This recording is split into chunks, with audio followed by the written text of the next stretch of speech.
स्वागत है आप सभी का इस दिव्य श्रृंखला के अयोध्या कांड के 16वें अध्याय में।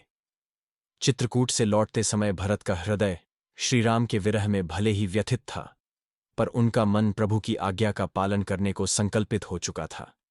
जब भरत ने श्रीराम की पवित्र खड़ाओं को अपने मस्तक पर धारण किया, तब वह केवल जूती नहीं, अपितु धर्म, त्याग और संपूर्ण मर्यादा का भार अपने सिर पर उठा लाए। यह केवल प्रतीक नहीं था, यह वह जीवंत संकल्प था कि जब तक प्रभु श्रीराम स्वयं लौटकर नहीं आते, तब तक भरत स्वयं राज्य का भार नहीं उठाएंगे और न ही राजसी सुखों का स्पर्श करेंगे। अयोध्या पहुंचकर नगरवासियों ने भरत का स्वागत किया, परंतु वे उस उत्साह में सम्मिलित नहीं हुए।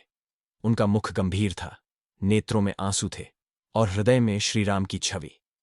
उन्होंने राजमहल में प्रवेश करना अस्वीकार कर दिया और दरबार को बुलवाकर घोषणा की, यह राज्य श्रीराम का है, मैं केवल उनका प्रतिनिधि हूं। उन्होंने श्रीराम की खड़ाओं को सोने के सिंहासन पर विराजमान किया। शंख घंटों की ध्वनि और वेद घोषों के बीच संपूर्ण अयोध्या ने देखा एक ऐसा राज्याभिषेक जहां कोई राजकुमार नहीं, केवल प्रभु की खड़ाओं ही सम्राट बनी। उस दिन अयोध्या के इतिहास में धर्म ने सत्ता पर विजय पाई। इसके बाद भरत नगर से दूर नंदीग्राम की पवित्र भूमि पर चले गए। वहां उन्होंने वल्कल वस्त्र धारण किए, जटाजूट बांधा और भूमि पर ही शयन करने लगे। वे स्वयं को केवल प्रभु राम के चरणों का सेवक मानते थे। दिन उपवास, तप और सेवा में बीतता था। वह नित्य प्रति प्रभु राम की खड़ाओं की पूजा करते और राज्य संचालन के प्रत्येक निर्णय से पूर्व उनके समक्ष नतमस्तक होकर मार्गदर्शन मांगते। उनके राज्य में धर्म ही नीति थी और प्रजा ही उनका परिवार। उन्होंने न तो कभी राजमहल की ओर देखा, न ही कभी राजसी सुख सुविधाओं की कामना की। उनके लिए राज्य संचालन भी तप था, प्रभु राम की अनुपस्थिति में भी रामराज्य की स्थापना।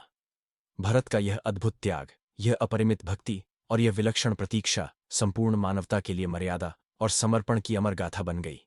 वे न केवल राम के भाई थे, बल्कि धर्म के श्रेष्ठ संरक्षक भी। उन्होंने दिखा दिया कि सच्चा प्रेम किसी को पाना नहीं, उसकी मर्यादा को निभाना होता है।